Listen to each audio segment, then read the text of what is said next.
This is the talk show that takes a no-holds-barred approach to politics, where truth and integrity are the standard and the Constitution honored. From Renaissance Studios, this is Champion News Talk Radio.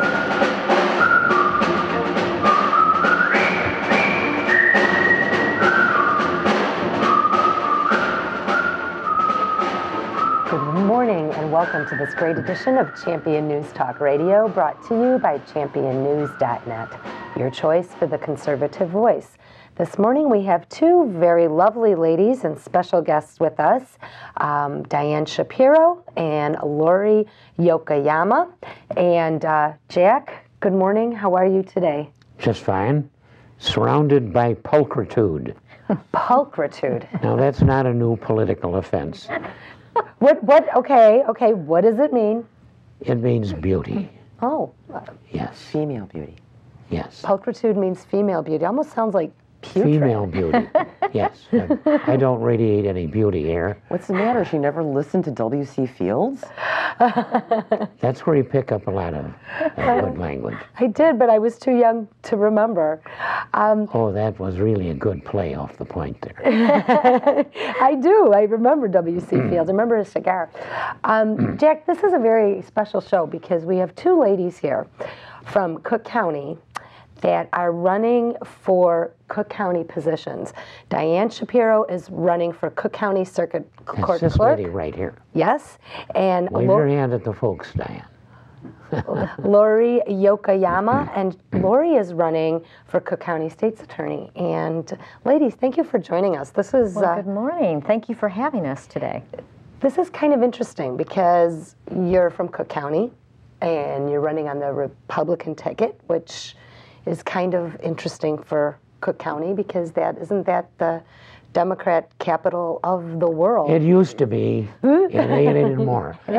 Listen, it's courageous women like this that are really helping a lot to give people bravery to run as Republicans. And you know what? It's turned out to be a good idea. But I thought the Republican Party was the party of men. The Democrat Party is the party for women. So this is not consistent. The men with were Democrats' afraid to run in Cook County and especially in Chicago. In fact, most of the business organizations, peopled by men, handle the politics and the schools and all of the things that are going on. They're mostly afraid to speak up. And a lot of people have been afraid to run in the city of Chicago, but our Champion News group and talks a lot about Deb Gordel's, who opened 2 Republican offices in the city, and she's found a lot of people are now brave enough to run as Republicans, because if you're a Republican and you run for office, probably your garbage isn't going to get picked up. There's all kinds of petty reprisals by those creeps that have been running Chicago. I'm an old man, and I can remember when Chicago was one of the greatest cities in the whole world. And the graft was so small, it merely gave people a little incentive to keep busy. But this bunch of lice that are running Chicago now and have been in the past, they've just eaten up all of the taxpayers' money. They've chased the businesses away, and most of the businessmen are afraid to say anything about it. But the ladies of those 2 offices we've opened in the city been done by a courageous woman, Deb Gordel's, and you two are courageous. We're courageous to start, but events have shown that you got every reason to do it. And you got a corrupt, inept bunch of politicians that you're going to replace. You have every reason to shove those doofuses out of office. And now that the last mayor is gone, he of the great command of the English language, the doofus that tore up the airport in the city at night with bulldozers, what a great courageous was Mayor Daley. And now he's gone, and all of the dirty, rotten deals that have been made for so long in the city, they're all ruptured because one half of the deal is gone and the rest of the rats are running for a hole. So I'm sounding kind of rough about it, But how do you be mild about the city of Chicago and the corruption that's known around the world? I sat in a restaurant bar in Germany one day, late in the afternoon. I was reading a book. A Dutch couple sat down, and finally they asked me, "What city are you from?" And I said, "Chicago." They looked surprised that anybody from Chicago would be reading a book. And they also went, We got a worldwide reputation for being creeps, but there's a real chance to turn it over and get some capable women and hopefully some guys to fill the important offices in the city. Jack? I'm going to shut up now because you can talk about yourselves. But the courage that it's taken to start this new revolution is considerable. And I know you gals, you're Joan of Arcs to me. I did run in 08, and I was endorsed by the Republican Party. This is Diane. Now, Diane, I'm Diane Shapiro. I'm running for Cook County Circuit Court Clerk. In 2008, I was the endorsed Republican candidate, the slated Republican candidate, and I was endorsed by the Tribune, Sun-Times, Daily Herald, and a bunch of other organizations and so forth.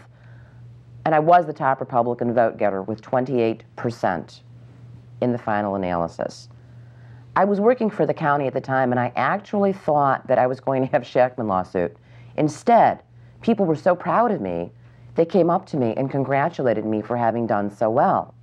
The point is this, that if you're running on ethics, and you're running on experience, and you're running on skills and ability, that's what you have to do. That's kind of scary to the city of Chicago. I know, actually being Ethics. competent. I don't Ethics, I know, it's horrifying. I don't think those doofuses know how to spell ethics. I'm very proud of the fact that I did as well as I did, and I believe that it's time that we started looking at our elected officials and expect them to do the jobs that they were elected to do and hold their feet to the fire. Yeah. These people have not done their job, not in the least bit, and I worked in the courts for over 30 years. Where are the people coming from? Now, Diane, you are running for Cook County Circuit Court, and Lori, you're running for Cook County State's Attorney. I want to hear a little bit, why are you running? Why are you running for State's Attorney? Well, thank you, Carol. And I think Diane touched upon it, that they're supposed to be doing their job. Now, the question is, what is that job? And we know that the city of Chicago, County of Cook, and most of the state of Illinois is run by one party. And so our current incumbents believe that that is their job, to retain that power. And they will do anything to go ahead and protect their party. We need a checks and balances. We really need people in there that are going to do the job, not to protect a party, but to protect the community, to protect the citizens of Cook County, city of Chicago, the whole state of Illinois.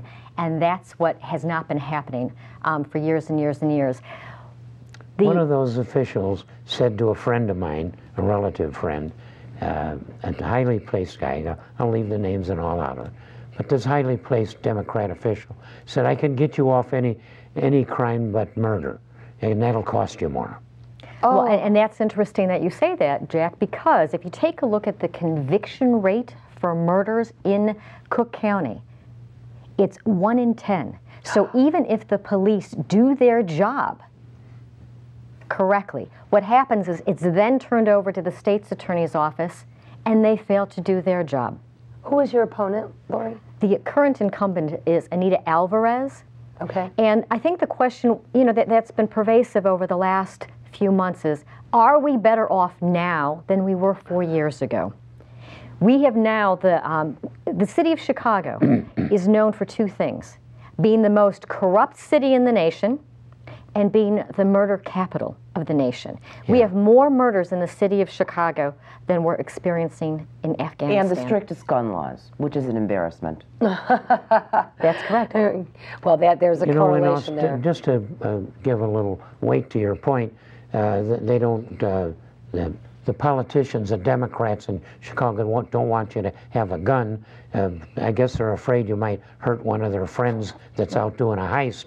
But in Australia, they took the guns away from everybody recently, last few years. They got the results now.